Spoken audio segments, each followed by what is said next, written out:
Hello, so for those of you who've joined already, do get yourself a foot soak bowl, fill it with some warm water and have a towel and some water to rinse your feet off afterwards, because I shall have a foot soak during the meditation. I'll see you again in a couple of minutes. Or you'll hear from me again in a couple of minutes.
Wow.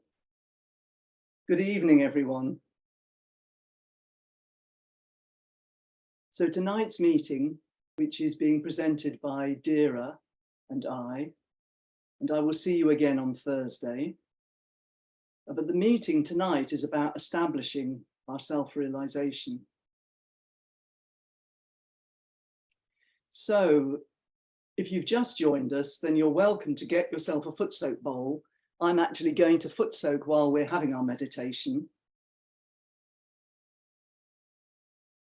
And it is such an immense subject, establishing our self-realization. But just the fact that you've come here means that this process has already started, but it is a process, it's not a destination.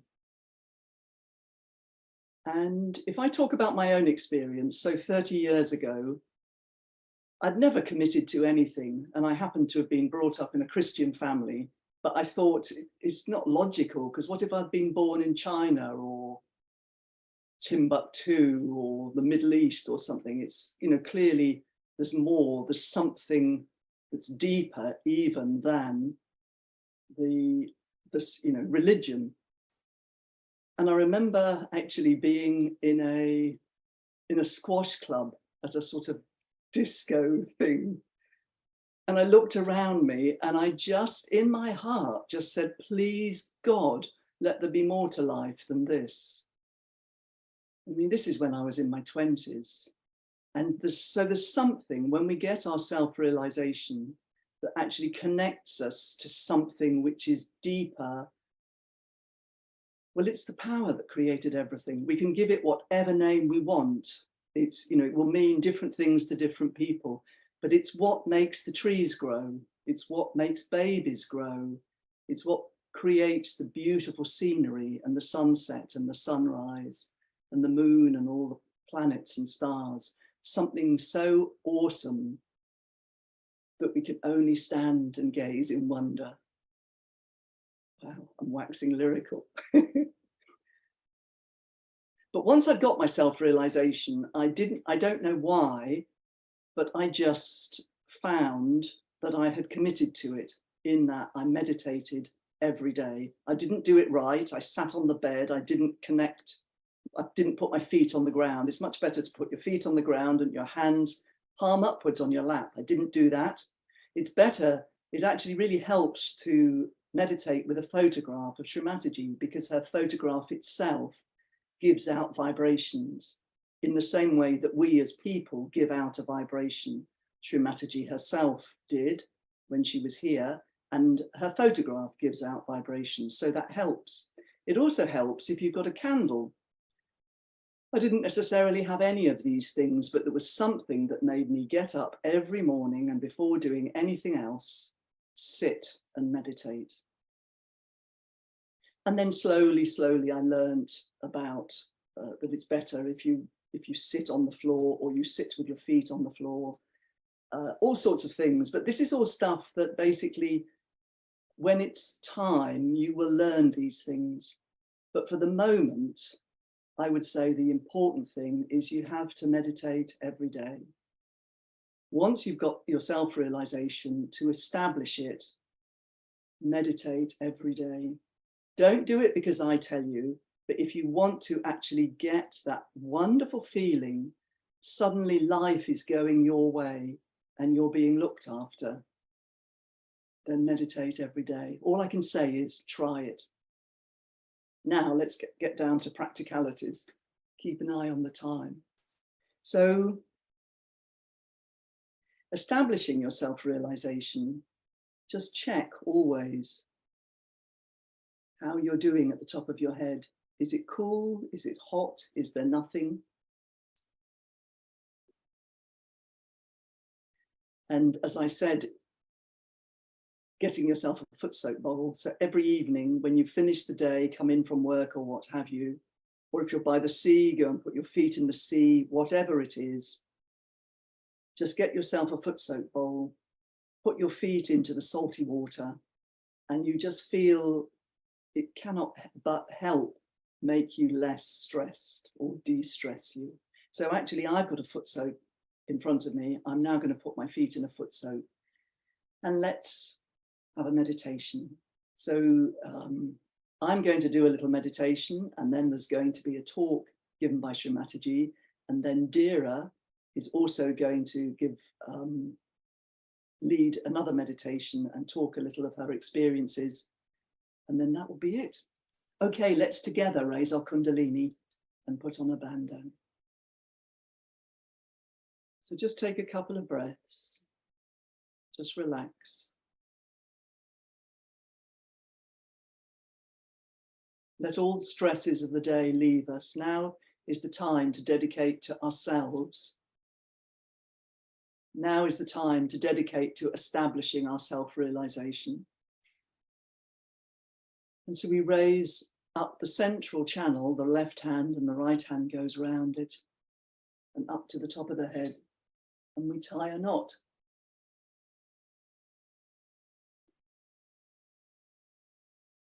I hope everyone could hear me. And then we do it a second time.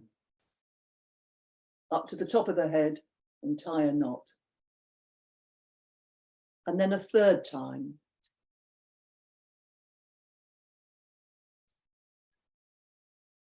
And then we tie 1, 2, 3 knots, because within us are 3 channels: the right channel, the left channel, and the central channel. And there's 7 layers within us, the 7 energy centers or the chakras. And we're going to now, it's a sign of people have said it's like an arc, or I was told it's the sign of an omega, but either way, it's protecting our chakras, because now they're enlightened and awakened. It's to protect them. So we give 1 and back. and 2, and back, and 3, 4, 5, 6, and 7. When I was new, I seem to remember being told it's like you've got jewels, beautiful, precious jewels. So you take care of them, you lock them somewhere where they can't be stolen. So now I'm putting my feet in the foot soak bowl.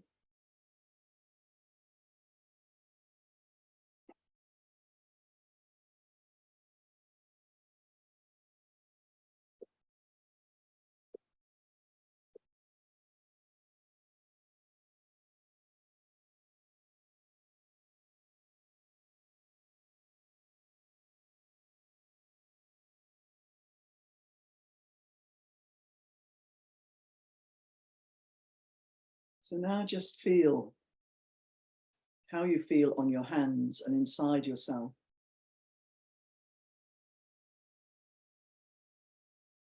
And we can just with the right hand raise slowly from the base of the spine up, raising this Kundalini up to the top of the head. We can do it 3 times.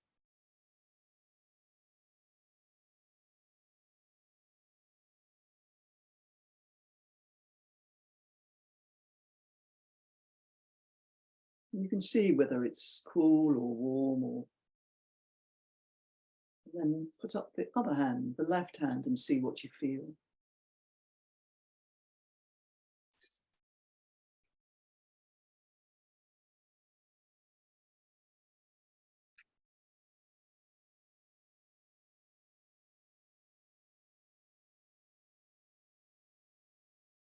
And so we're letting the salt that's in the foot soak water, that represents the Mother Earth, and you've also got the water element. And so that is helping to just clean and clear any stress and negativity from, particularly from the lower chakras.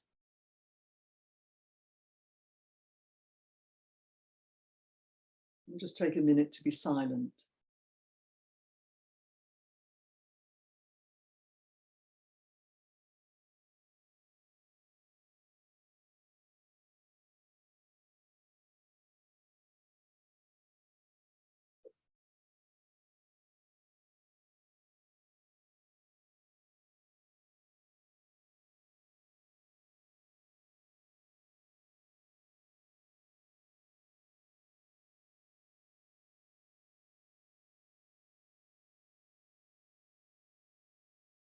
And just drop the right hand to the ground.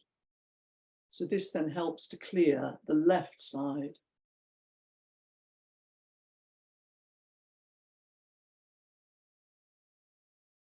If you're actually sitting on the Mother Earth and you've got your right hand on the ground, it's literally like earthing. So any stress or negativity or tension actually goes into the ground.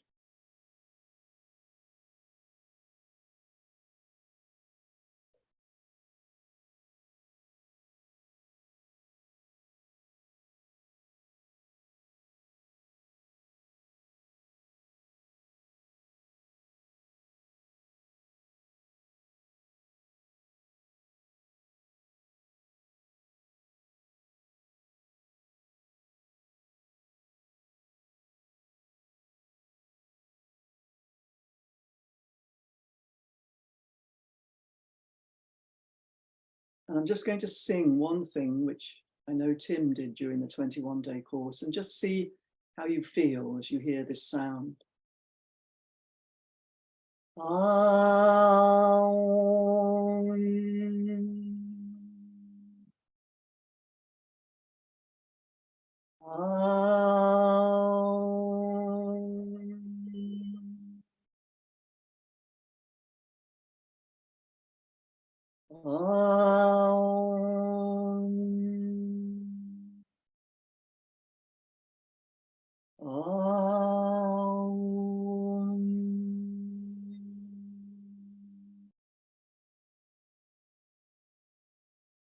right hand to the lap.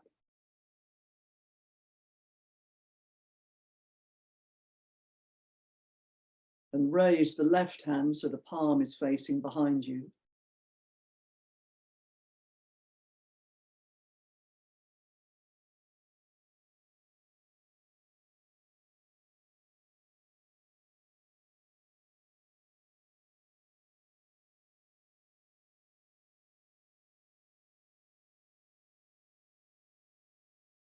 And so the water is absorbing any tension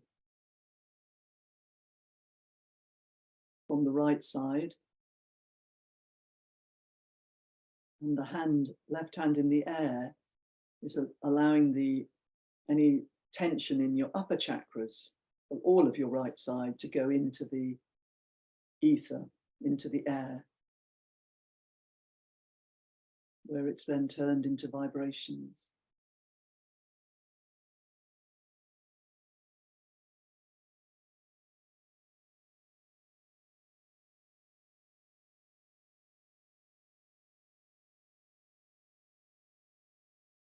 And I find it really helpful just to say silently inside, I do nothing. I do nothing. Because compared to this energy that can make the birds sing and make the trees grow, we really do nothing. And now you can bring the hand back to the lap.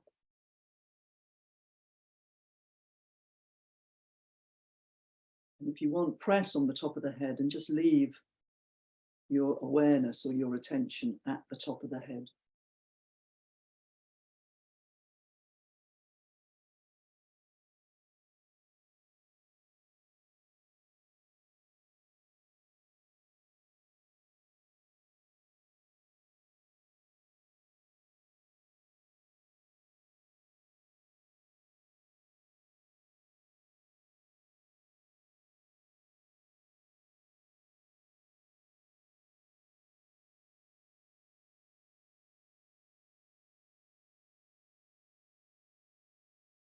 We can even ask this mothering energy within us, Mother, please establish my self-realization. Please establish my self-realization. If you feel any pressure on your head, you can press down on the top of the head. Mother, please establish my self-realization. Let me feel the cool breeze of vibrations within me, on my hands.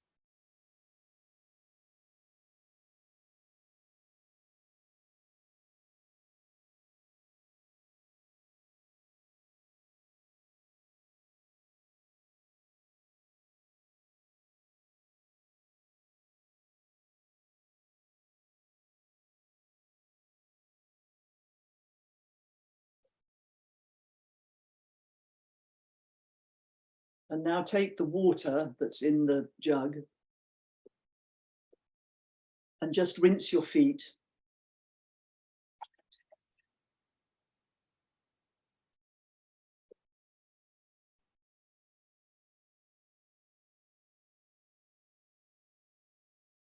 And it's a good habit then to empty your foot soak bowl straight away. But we're now going to listen to a talk that Shri Mataji gave. So just put the foot soak to one side and empty it later.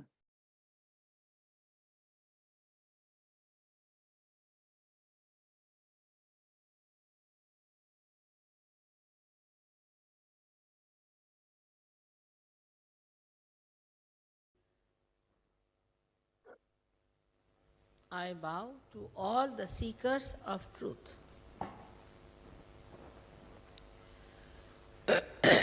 At the very outset, we have to understand that truth is what it is. We cannot conceptualize it. We cannot organize it, and we cannot use it for our own purposes. Moreover, with the blinkers on both the sides like a horse, with all our conditionings, we cannot find the truth. We have to be free people. We have to be open-minded people, like scientists, to see for ourselves what is the truth. If somebody preaches something, professes something, says something, is not to be accepted blindfolded. As I told you yesterday, that the essence of all the religions is to find the eternal and to treat the transitory in its own understanding and in its own limitations. That's why we have lost our balance. If we are really the people who want to know the truth, we have to know that at human awareness we cannot know it. It becomes a concept. You have to have the spiritual awareness, but spiritual awareness is a state of your being, where you become the spirit. Again the word I'll say become is not artificially certifying somebody that now you have become a Hindu or a Christian or a Muslim, you become anything. Because you may be a Muslim, Christian, Hindu, anything, you can commit any sin. You can do anything that is wrong. Nothing from inside is going to stop you. So all these things have become so much outward that now there are people who have started saying there is no God, there is nothing like religion, which is not true. First of all, when we say there is nothing or there is not God, we should find out. Have we been able to find out about it, or just in our ego we are saying there is no God? Have we been able to work it out to see if there is God or not? You do not judge God by the people who talk about God. Anybody can talk about God because they think there's no law that can catch them. They can talk against Him, they can talk for Him, they can do the way they like. They can even make money by talking against God and against all the prophets. That's a very good way of making money, blackmailing. But does that mean that whatever is written is a Bible? Or whatever is black and white is to be taken that seriously? So first of all, we have to be little independent, to be free, to know that if you have to know the Spirit, as they said, know thyself, then you have to know it on your central nervous system. As I can feel this is cold or hot, you have to feel the divine power which is all-pervading, which is the truth, which manifests the truth because it is the love of God. You have to first feel it on your central nervous system, which is the Bodha. Now one may say that in the West we have advanced so much, all right, we have gone too far with everything. But if you see, when we started with science, what have we produced? Hydrogen bomb, atom bomb, all kinds of devils sitting on our heads. You take to any enterprise that we take, we go to extremes. There is no balance. Any mental projection is linear. It moves in one line and then recoils back, and then you are shocked. Now you have got acid rain, you produced machinery, all right, Machinery is for you, you are not for machinery. And thus there is no balance between you and the machinery, no balance between you and the science. It's just like going amok with anything that you get into your hand. And this balance you can only have when you become the spirit. You see beautiful chandeliers here, beautifully made, but unless and until there is light, what is the meaning of these chandeliers? Nothing. In the same way, if you do not have the light of the spirit shining in your attention, you will not know your meaning. Like this instrument. Unless and until it is connected to the mains, it is useless. Unless and until we are connected to the mains, we do not know the absolute. And that's why all these problems are there. Now, when I am talking about this instrument which lies within us, one has to again know that this is the knowledge of the roots. And to know the knowledge of the roots, you have to become a subtler personality. With a gross mind, you cannot see it. To become the subtler personality, minimum of minimum, you have to know that so far you have not known the roots. If you had known, there would be no problem. But there's something has gone wrong somewhere. In every human enterprise, even in religions, that's why today we find this kind of a farce going on.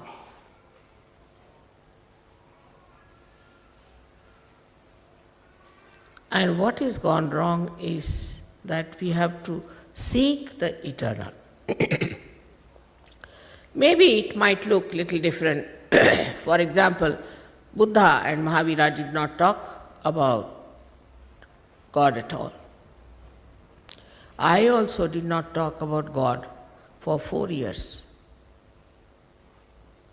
at least 3 years. As soon as you talk of God, again people start jumping. When can we become God? This is the first question.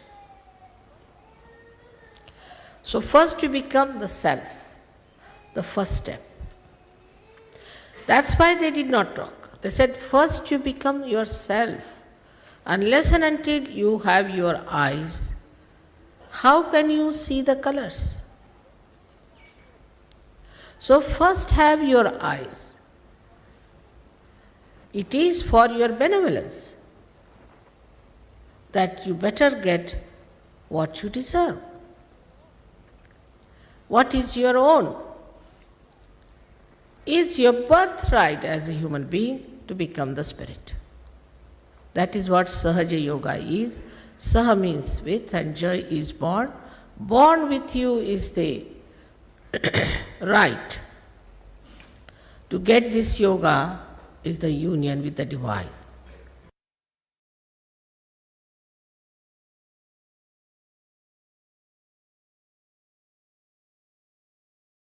Nadira. Yes. So we can now go do a deep meditation together and reflect on Shri Mataji words. And it's very important when we meditate that we close our eyes so that our attention goes inside and not outside. And that we put our attention on our Sahasrara, that's here, so that it's easier for us to go beyond the mind. And we keep our hands open like this on our knees or legs or thighs, and so that we receive the vibrations. So let's go inward. Forget the laptop or the phone in front of you. Just focus on your body. What do you feel? Try to slow down your breathing and reflect on Shri Mataji words.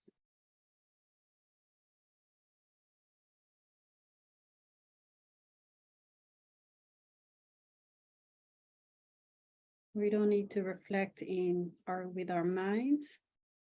We reflect in silence and let the Kundalini do its work.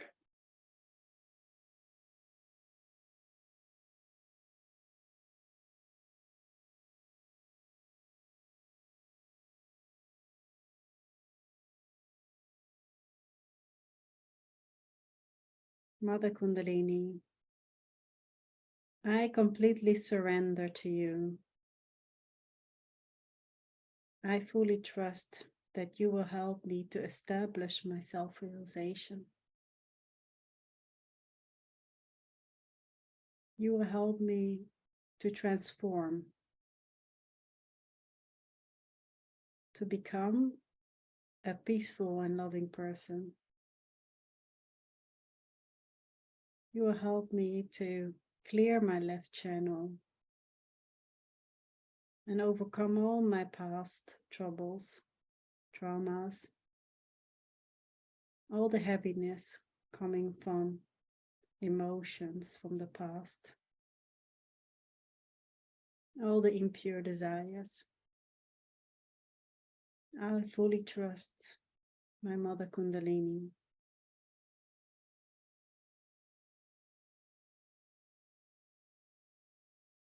I also fully trust my Mother Kundalini that it only takes actions that is required, that I don't overthink and I put my attention on the right things.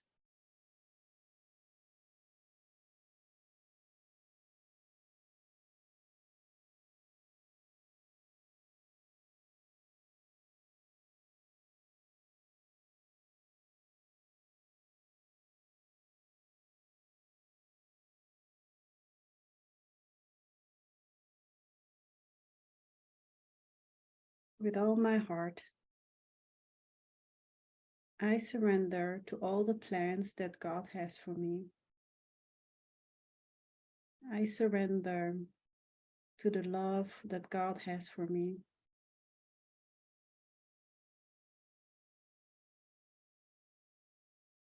With all my heart, I am thankful for everything I have, and I'm thankful for everything I don't have.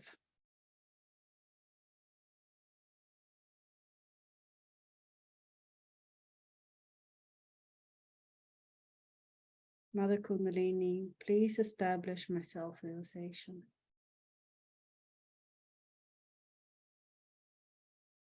With the focus on our Sahasrara.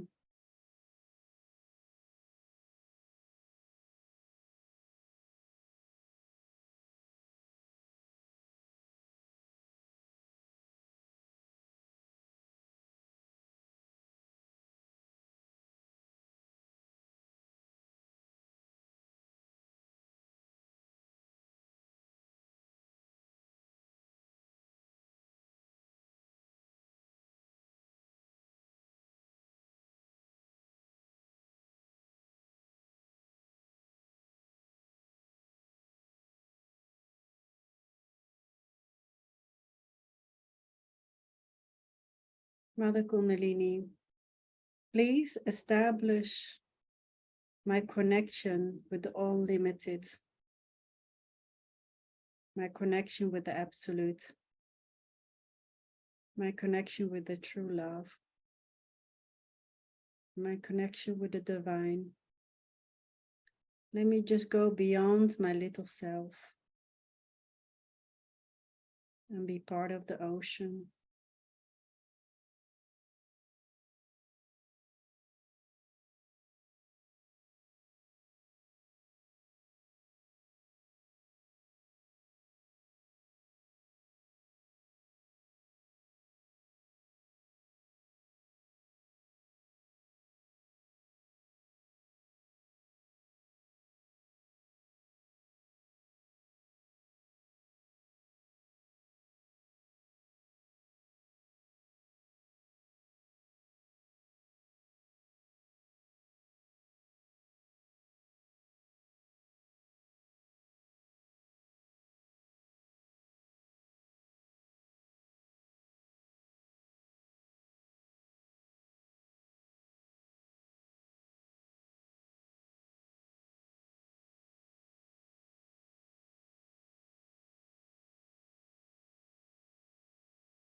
We can now use our right hand and go to the center where our center channel is. And just like Philippa did, we slowly, full attention, we raise our Kundalini with our hands from our Muladhara until our Sahasrara. We can just massage our Sahasrara. Just check, are we just to massage the hand so that more energy, more Kundalini flows through our Sahasrara. We can check, what do we feel? So cool. Without any judgment, or just massage Sahasrara is also fine. We can do that a couple of times to help the Kundalini energy flowing. And every time we raise our Kundalini, it's just very good for our thoughtless awareness. And this is the feeling that we want to keep all day. And when we grow in our meditation, suddenly we notice that also outside on the street or in the office, we are suddenly in meditation. We are completely thoughtless and in peace and joy. And then we know that we are growing, that we are transforming. And we can be the light for other people, can help them in showing how it is to be in peace and balanced.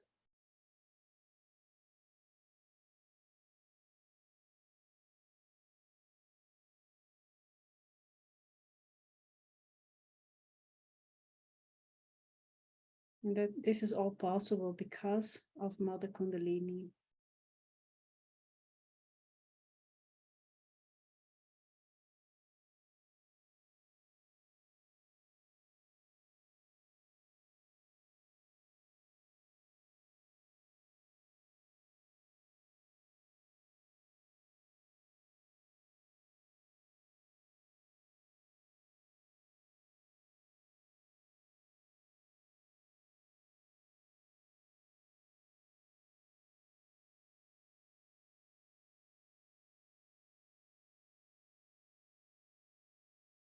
We can now slowly open our eyes and can thank ourselves for taking the time for this meditation. And we can now go to the next part. I think or maybe we can raise the Kundalini first before we go to the next part of the meditation. So as you know it, we take our left hand and the right hand goes around it, and it starts with the Muladhara.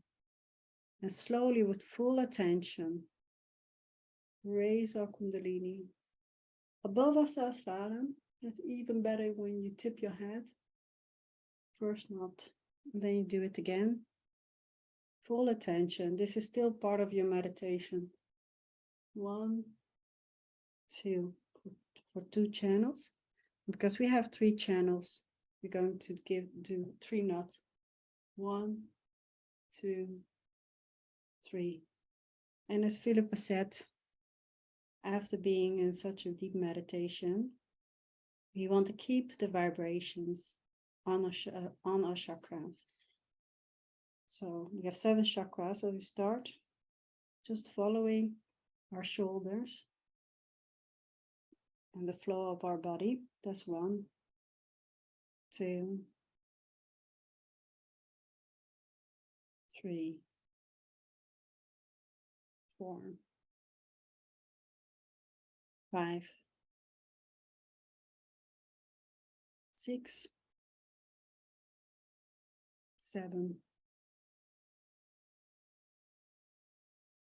So the topic for today is how do you establish your self-realization? So it's a journey, and what I can share about myself is that I have been a seeker from a very young age, and I was also born in Somalia, and the first 6 years of my life was in Somalia. And so, because we lived in the desert, I was very connected with a higher power, with God. And I remember that my family, my parents, they experienced the famine, and my parents were very loving people.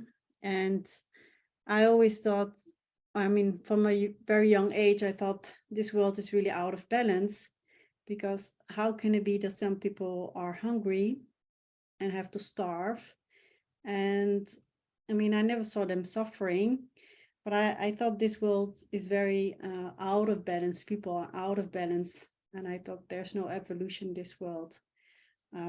So I was determined to be part of something that brings evolution, so that there will be no people in the world who will be hungry or thirsty. So at a very young age, I felt there was no righteousness in this world, and I wanted to be part of something new, of a new world.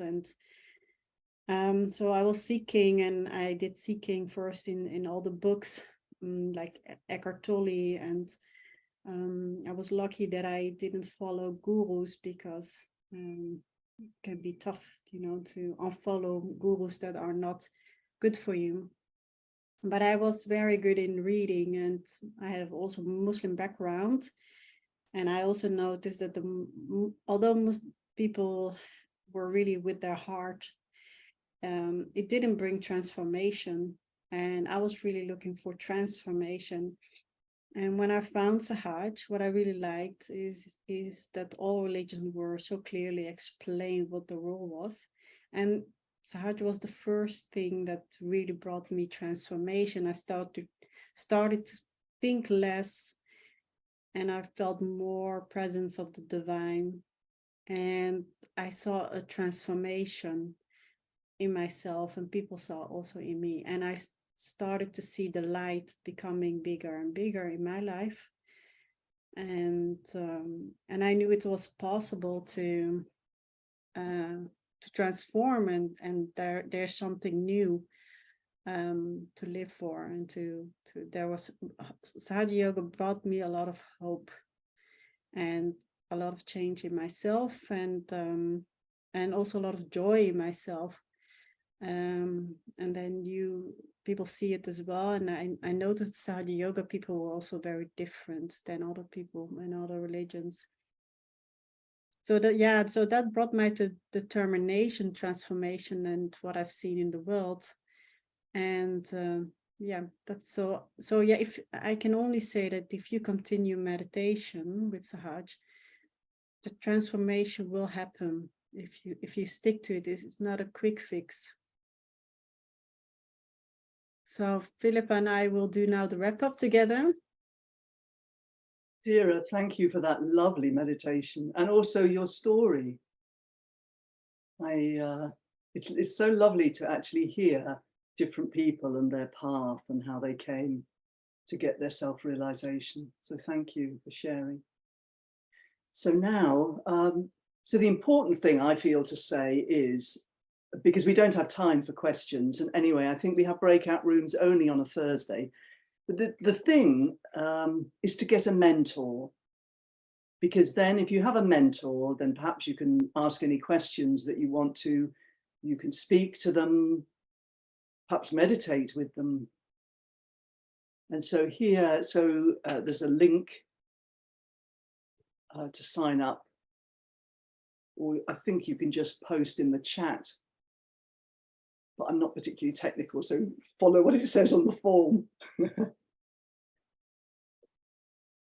And then the next thing to say is that our next meditation is on Thursday, and Thursday's meditation is about going deeper. Oh, lovely, overcoming our fears. And finally, is there anything else, Dira? Or do we now go to our final slide, which is just the Zoom link and what have you? But as I said, if you have any questions, then get yourself a mentor and ask. I must say, as I was coming into Sahaja Yoga, that was the thing. There was some people who were just so kind to me, and I just asked them so many questions because I just knew that I wanted to know more about it. Was it the same for you, Dira? Yes, definitely. I wanted to know more about it, and also, you know, collective meditations is so important in Sahaja. So it's not only that you meditate daily, at least try to meditate at least once a day, and also once a day foot soaking. That's very important.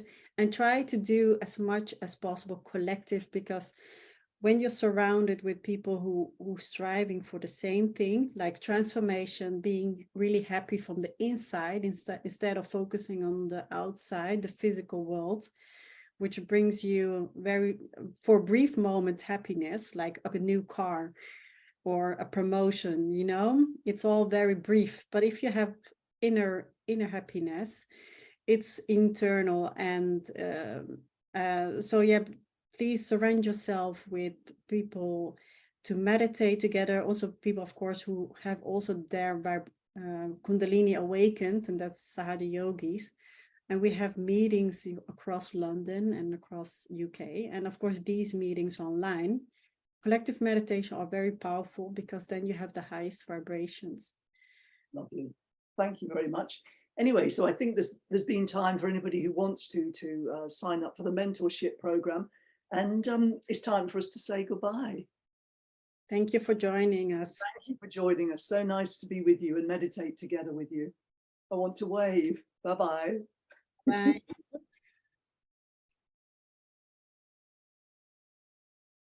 Oh.